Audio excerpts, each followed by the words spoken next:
नागरिकता सम्बन्धी विधेयकमा नसमेटिएका विषयवस्तु विवादको केन्द्रमा जन्मका आधारमा नागरिकता पाएका सन्तानलाई वंशजको नागरिकता दिने प्रावधान संविधानमै उल्लेख। पार्टी अध्यक्ष ओलीलाई प्रधानमन्त्रीको उम्मेद्वार बनाउने घोषणासहित एमालेको चुनावी रणनीति तयार। उम्मेद्वार चयनका लागि 5 मापदण्ड तय गर्ने केन्द्रीय कमिटिको निर्णय। सरकारी सेवामा आरक्षण हटाउनुपर्ने समावेशी आयोगको प्रतिवेदनलाई लिएर असन्तुष्टि बढ्दै संविधानको मर्म र भावना विपरीत आरक्षण हटाउने प्रस्ताव गरिएको भन्दै संवैधानिक आयोगका पदाधिकारीबाटै विरोध। प्राकृतिक विपत्तिको सामना गरिरहेको पाकिस्तानद्वारा अन्तर्राष्ट्रिय सहयोगको अपील, बाढीका कारण लाखौं प्रभावित। इङ्ग्लिस प्रिमियर लिग फुटबलमा लिभरपुलद्वारा बर्नमाउथ विरुद्ध गोलको वर्षा, लगातार चौथो जित सहित आर्सेनल पहिलो स्थानमा। नमस्कार, कान्तिपुर डायरीका साथमा साथी रमेश र म अनिल। समाचार अब विस्तारमा। सरकारले फास्ट ट्र्याक प्रक्रियाबाट पारित गर्न नागरिकता सम्बन्धी विधेयक संसदमा दर्ता गरेदेखि नै विभिन्न पक्षबाट समर्थन र आलोचना भइरहेको छ। नागरिकता ऐन संशोधन गर्न ल्याइएको विधेयक दुवै सदनले पारित गरेर प्रमाणीकरणका लागि राष्ट्रपति विद्यादेवी भण्डारी समक्ष पठाइएकोमा उहाँले सन्देशसहित फर्काइदिनु भएको थियो। उहाँको सन्देशलाई पन्छाएर प्रतिनिधि सभाले पुनः हुबहु पारित गरेको छ भने राष्ट्रिय सभामा आज प्रस्तुत हुँदैछ। राष्ट्रपति र प्रतिनिधि सभाको सन्देश सहितको विधेयकमा राष्ट्रिय सभाले निर्णय गर्नेछ। नागरिकता सम्बन्धी विधेयकले नसमेटिएका वस्तु भने विवादको केन्द्रमा छन्। विधेयकले यसअघि जन्मका आधारमा नेपालको नागरिकता पाएका व्यक्तिका सन्तानलाई वंशजको नागरिकता दिने प्रबन्ध गरेको छ। यो प्रबन्ध संविधानको हुबहु व्यवस्था हो। पुरानो संविधानले वंशज, अंगीकृत र जन्मका आधारमा गरी 3 प्रकृतिका नागरिकता प्रचलनमा ल्याएकामा नयाँ संविधानले जन्मका आधारमा दिइने नागरिकता सम्बन्धी व्यवस्थालाई हटाएको थियो। तर त्यसअघि नै जन्मका आधारमा नागरिकता पाएका 2046 चैत मसान्तसम्म नेपालमा जन्मिएर स्थायी रूपमा बसोबास गरी 2064 संविधान सभाको निर्वाचन अघि निवेदन दिएर पाएका मात्र करिब 1,90,000 व्यक्तिका सन्तानलाई वंशजको नागरिकता प्रदान गर्ने व्यवस्था 2072 को संविधानमा गरिएको छ। त्यसैका लागि कानून बनाउन अहिले विधेयक ल्याइएको हो। गैर आवासीय नेपालीलाई पनि निश्चित सीमा सहित नागरिकता प्रदान गर्ने अर्को प्रावधान छ। जन्मका आधारमा नागरिकता पाएका व्यक्तिका सन्तानले वंशजको नागरिकता पाउने र गैर आवासीय नेपालीलाई नागरिकता दिने दुवै प्रावधानमा विवाद छैन। विवाद भने वैवाहिक अंगीकृत नागरिकता सम्बन्धी प्रावधानमा छ, जुन विषयमा विधेयक मौन छ। अहिले नागरिकता सम्बन्धी हकलाई नियमन गर्ने कानून 2063 सालको नेपालको नागरिकता ऐन हो। सो ऐनले नेपाली पुरुषसँग विवाह गरी विदेशी महिलाले नेपालको नागरिकता प्राप्त गर्न चाहेमा विदेशी नागरिकता त्याग्ने कारबाही चलाएको निस्सा पेश गर्नुपर्ने व्यवस्था गरेको छ। 2063 सालको कानूनको यस्तो प्रावधानमा अहिले कुनै संशोधनको प्रस्ताव गरिएको छैन। त्यसैले यो विधेयक पारित भए वा नभएमा पुरानै व्यवस्थाले निरन्तरता पाउनेछ। अर्थात् नेपाली पुरुषसँग विवाह गरेकी विदेशी महिलाले विदेशको नागरिकता त्याग गर्ने कारबाही चलाएको प्रमाण पेश गरेमा उनी नेपालको नागरिकता प्राप्त गर्न योग्य हुनेछिन्। 2063 मा मात्र होइन, नागरिकता संशोधन ऐन 2049 मा पनि यही व्यवस्था गरिएको थियो। वैवाहिक अंगीकृतका लागि समय सीमा तोक्ने विषयमा अहिलेसम्म कुनै पनि सरकारले विधेयक संसदमा लगेका छैनन्।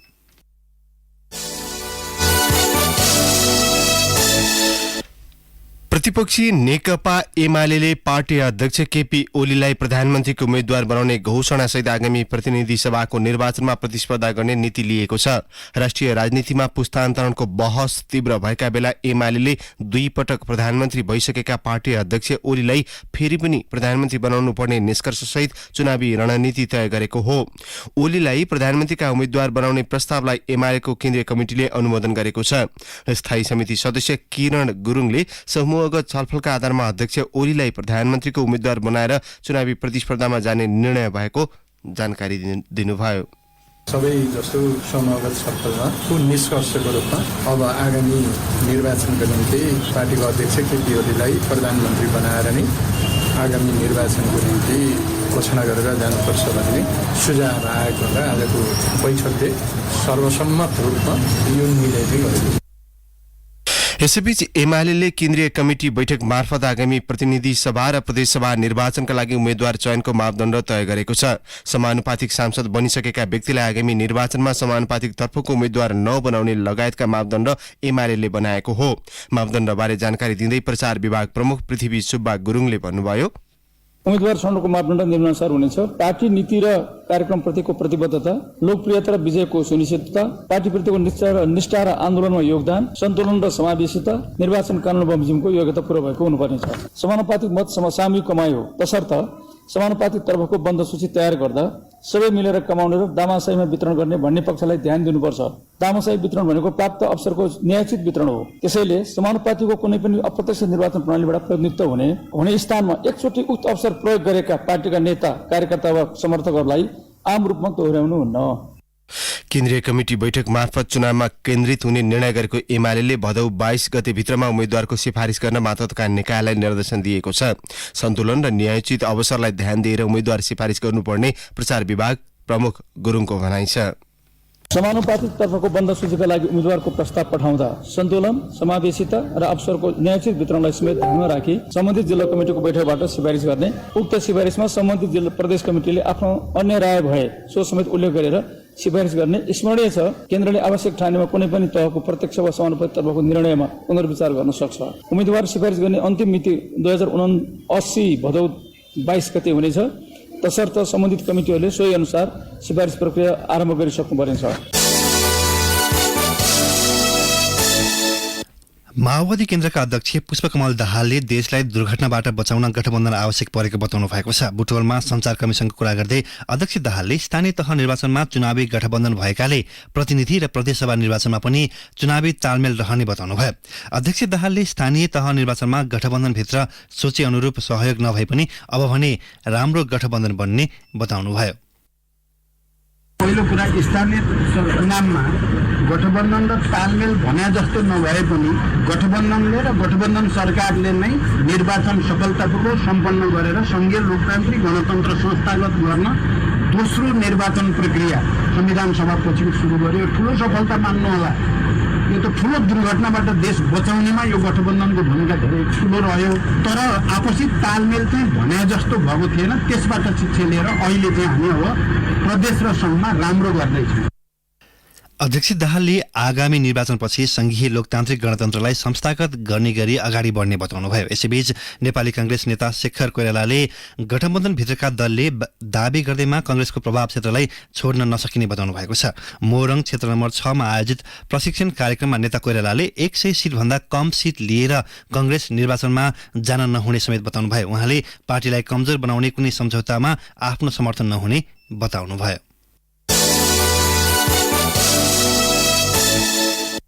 प्रदेश मन्त्रालयका सचिव र स्थानीय तहका प्रमुख प्रशासकीय अधिकृत संघबाट पठाउने कि प्रदेशलाई नियुक्तिको आधार दिने यो मुद्दामा सत्तारूढ गठबन्धन दलबीच सहमति नजोड्दा संघीय निजामती विधेयक यही संसदबाट पारित हुने सम्भावना टरेको छ। कांग्रेसले सचिव र प्रमुख प्रशासकीय अधिकृत केन्द्रबाटै पठाउनु पर्ने मत राखेको छ भने गठबन्धनका अन्य दल मुलुक संघीयतामा गएपछि कर्मचारी पद पूर्ति र खडनपटनको अधिकार प्रदेशलाई दिनुपर्ने अडानमा देखिएका छन्।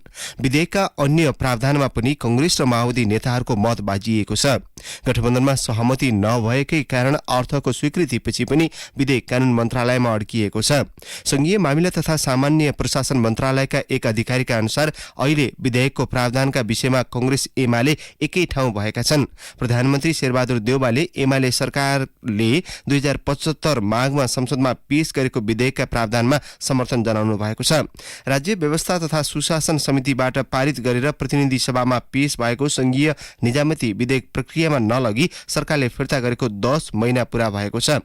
एक मन्त्रीले भने प्रधानमन्त्रीले नै चाहनु भएन भने विधेयक अघि बढ्ने सम्भावना छैन। संविधानको धारा 232 को 1 मा संघ, प्रदेश र स्थानीय तह बीचको सम्बन्ध सहकारिता, सह अस्तित्व र समन्वयको सिद्धान्तमा आधारित हुने व्यवस्था उल्लेख गरिएको छ। कान्तिपुर डायरीमा अब ब्रेकको पालो। ब्रेकपछि कान्तिपुर डायरीमा अब कान्तिपुर सविस्तारको पालो। कान्तिपुर सविस्तार। सरकारी सेवामा आरक्षण व्यवस्था प्रभावकारी नभएकाले आरक्षणको व्यवस्था हटाउनुपर्ने निष्कर्षसहित राष्ट्रिय समावेशी आयोगले सार्वजनिक गरेको प्रतिवेदनलाई लिएर असन्तुष्टि व्यक्त भएका छन्। सरकारी सेवा समावेशी बन्दै गएका बेला आरक्षणको व्यवस्था हटाउनुपर्ने संवैधानिक आयोगको सुझावमा आदिवासी जनजाति तथा दलित आयोगका पदाधिकारी र अधिकारको क्षेत्रमा पैरवी गर्दै आएका व्यक्तिले आपत्ति जनाएका हुन्। आरक्षणबाट अझै पिछडिएको वर्गले लाभ लिन नसकेको भन्दै योग्यता प्रणालीलाई थप व्यवस्थित गर्नुपर्ने आयोगको सुझाव संविधानको मर्म र भावना अनुसार नभएको भनी टिप्पणी भएका छन्। सरकारी सेवामा आरक्षणको व्यवस्था लागू भएको 14 वर्ष भयो। यो 14 वर्षको अवधिमा विभिन्न समुदायका 31,979 व्यक्ति सरकारी सेवामा प्रवेश गरेका छन्, जसमध्ये खुलातर्फ 25,023 जना र आरक्षणतर्फ 14,956 जना छन्। आरक्षण लागू भएपछि महिला 5,180, आदिवासी जनजाति 4,057, मधेसी 3,179 ले सरकारी सेवामा प्रवेश पाएको तथ्याङ्कमा उल्लेख छ। त्यस्तै दलित 1,308, अपाङ्गता भएका व्यक्ति 698 र पिछडिएको क्षेत्रबाट 534 जनाले प्रवेश पाएका छन्। ठूलो संख्या आरक्षणबाटै सरकारी सेवामा प्रवेश गरेको भए पनि आरक्षणको व्यवस्था हटाउनुपर्ने सुझाव समावेशी आयोगले दिएपछि विरोध र समर्थन भइरहेका छन्। राष्ट्रिय समावेशी आयोगको सो प्रतिवेदनप्रति जनजाति, आदिवासी, दलित आयोगका पदाधिकारीले आपत्ति जनाएका छन्। अधिकार खोज्न खोजिएको भन्दै दलित, जनजाति, मधेसी समुदायबाट प्रतिवेदनप्रति असहमति व्यक्त भइरहेको हो। सरकारवालासँगको छलफल परामर्श बिना एकलौटी तवरबाट प्रतिवेदन तयार पारिएको भन्दै राष्ट्रिय दलित आयोगले आपत्ति जनाएको छ। प्रतिवेदनप्रति विमति जनाउँदै आयोगका अध्यक्ष देवराज विश्वकर्मा भन्छन्, राज्य समावेशीकरणको दिशामा अगाडि बढ्ने कुरालाई अवरोध गर्ने गरी जुन प्रतिवेदन आएको छ त्यो निकै दुःखद छ। त्यस्तो खालको प्रतिवेदन समावेशी आयोगले आफ्नो कार्यक्षेत्र दायरा भन्दा बाहिर गएर दिएको छ र त्यो दुःखद छ। त्यसका प्रति राष्ट्रिय दलित आयोगको तर्फबाट निकै असहमति प्रकट गर्छौं हामी। समावेशी आयोगले 1 वर्ष लगाएर गरेको विद्यमान सरकारी सेवामा आरक्षणको प्रभाव विषयक अध्ययन प्रतिवेदनले आरक्षण प्रभावकारी नभएको निष्कर्ष निकाल्दै आरक्षणको व्यवस्था हटाउनुपर्ने सुझाव दिएको थियो। विगत 14 वर्षदेखि लागू आरक्षण व्यवस्थालाई अल्पकालीन व्यवस्थाको रूपमा ग्रहण गरी जति सक्दो चाँडो अन्त्य गर्न भनेसँगै आयोगले तयार पारेको प्रतिवेदन बहसको केन्द्रमा छ। सरकारले ऐतिहासिक विभेदबाट सृजित असमानता सच्याउन अल्पकालीन हस्तक्षेपको नीतिका रूपमा 2064 पुसदेखि आरक्षण नीति अघि बढाएको हो। निजामती सेवा ऐन 2049 संशोधन गरी आरक्षण लागू गरिएको थियो। यता आदिवासी जनजाति आयोगले भने प्रतिवेदनमा उल्लेखित केही बुदामा असहमति जनाए पनि केही सुझावलाई सकारात्मक रूपमा लिएको छ। आयोगका अध्यक्ष रामबहादुर थापा भन्छन्, लक्षित वर्गहरूमा पुग्नुपर्छ भन्ने चाहिँ राम्रो हो होइन। एउटै वर्गको एउटै जातिले मात्रै कब्जा जमाउने होइन। अब नेवारको धेरै भयो भने कसरी नेवारहरूलाई चाहिँ कम गरेर चेपाङलाई दिने अथवा राउटेलाई दिने, त्यतातिर चाहिँ हामीले बहस चलाउनु पर्छ। आरक्षण लक्षित वर्ग पुर्याउने सन्दर्भमा दुविधा छैन, तर आरक्षण नै हुनु हुँदैन भन्ने कुरा चाहिँ गलत छ। निजामती ऐनमा स्पष्ट भनिएको छ, निजामती सेवामा पद पूर्ति गर्दा 55% खुला र 45% आरक्षण गर्ने व्यवस्था छ। निजामती ऐनमै खुला प्रतिस्पर्धाबाट पद पूर्ति गरिने मध्ये 45% पद विभिन्न 6 समूहको लागि आरक्षणको व्यवस्था गरिएको छ।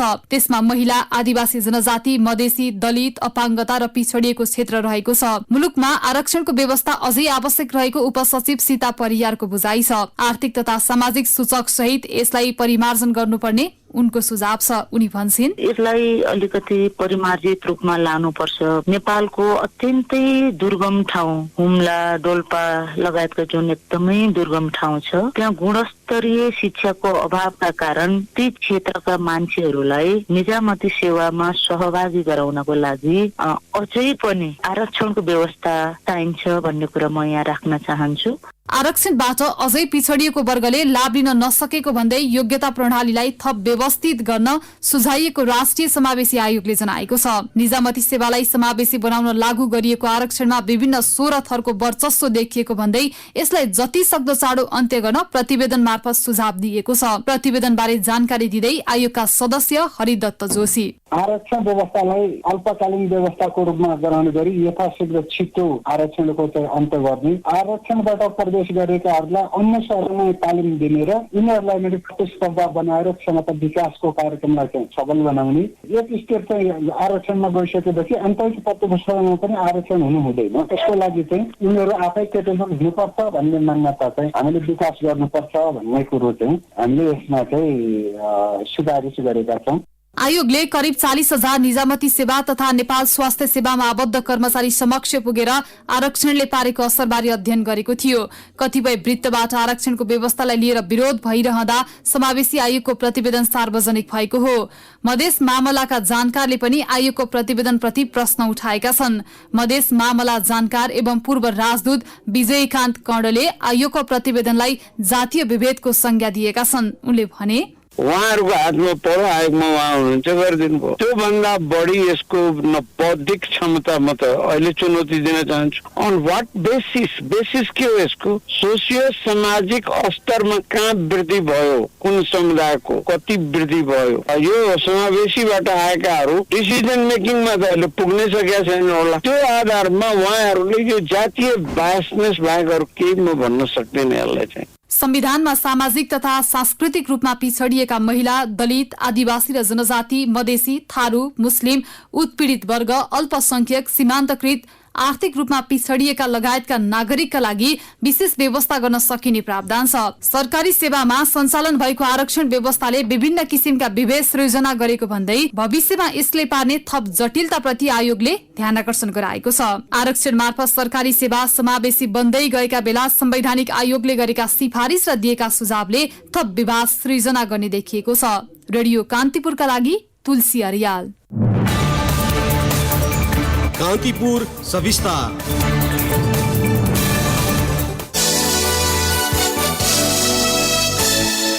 निर्वाचन आयोगले निर्वाचनमा खटिने पदाधिकारी तथा कर्मचारीको भत्ता मनोमानी ढंगले हेरफेर गरेको छ। निर्वाचन गराउन प्रत्यक्ष सरोकार नै नभएका कर्मचारीलाई समेत भत्ता, खाजा, खाना र सञ्चार सुविधा खर्च दिने व्यवस्था गरेर आयोगले कार्यविधि ल्याएको हो।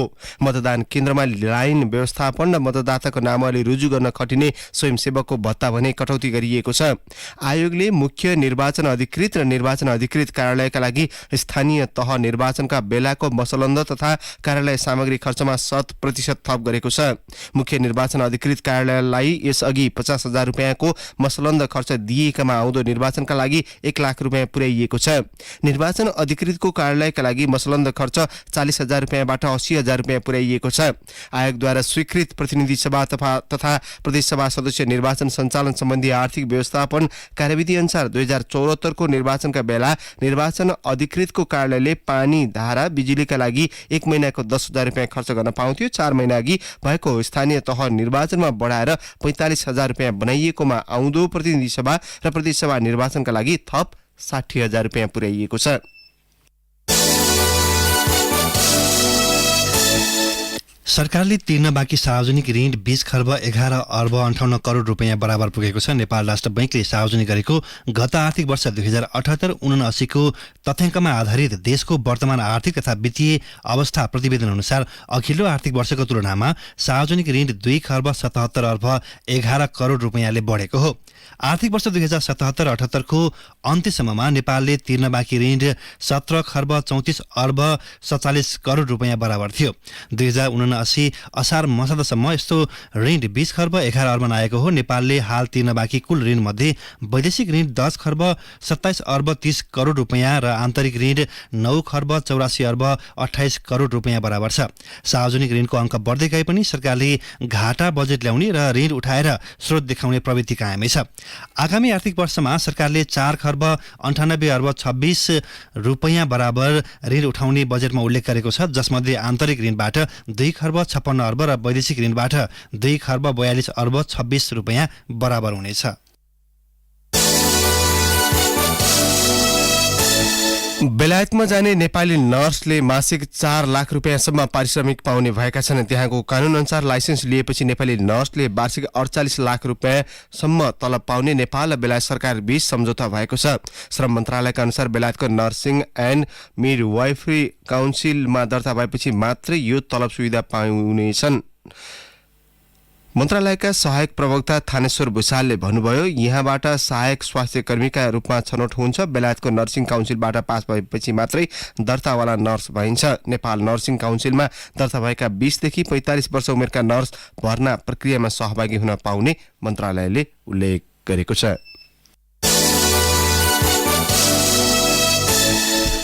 2078 सालको मदन पुरस्कार नवराज लम्सालको महाकाव्य अग्नि र जगदम्बा श्री पुरस्कार बनारसबाट प्रकाशित भएको उदयका सम्पादक दुर्गा प्रसाद श्रेष्ठलाई प्रदान गरिने भएको छ।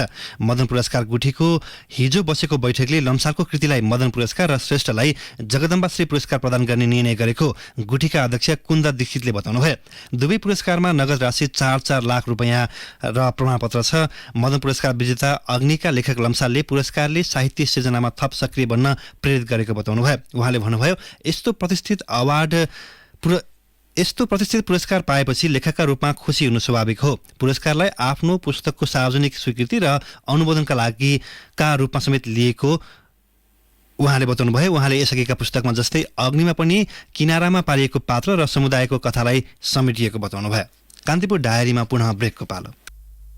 कान्तिपुर डायरीमा अब आर्थिक प्रसङ्ग। उद्योग वाणिज्य तथा आपूर्ति मन्त्रालयले समयमा आवश्यक परिमाण माग नगर्दा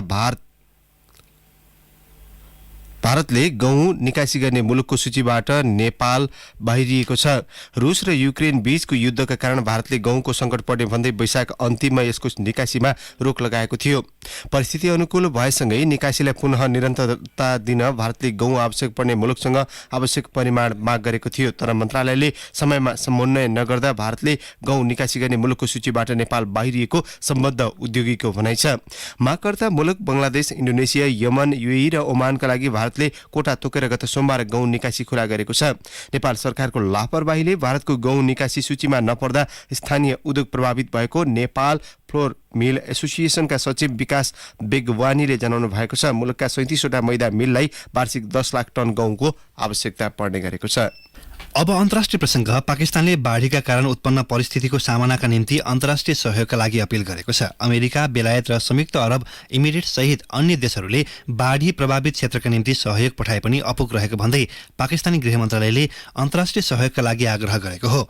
बाढी प्रभावित क्षेत्रमा 1000 मानिसको मृत्यु भएको छ भने गत जुन यता लाखौं विस्थापित भएका छन्। पाकिस्तान सरकारले आफ्नो क्षमता अनुसार हरसम्भव प्रयास गरिरहेको गृहमन्त्रीको दाबी छ। पाकिस्तानको खैबर पख्तुनख्वा प्रान्तका नदीहरूबाट आकस्मिक बाढी आउँदा प्राकृतिक सङ्कट आइरहेको हो। पाकिस्तानका प्रधानमन्त्री शहबाज शरीफका अनुसार पाकिस्तानको 15% जनसङ्ख्या यस मौसममा बाढीबाट प्रभावित भएको छ। 3 करोड 30 लाख जनता प्रभावित भएको प्रधानमन्त्री शरीफले बताउनु भएको छ।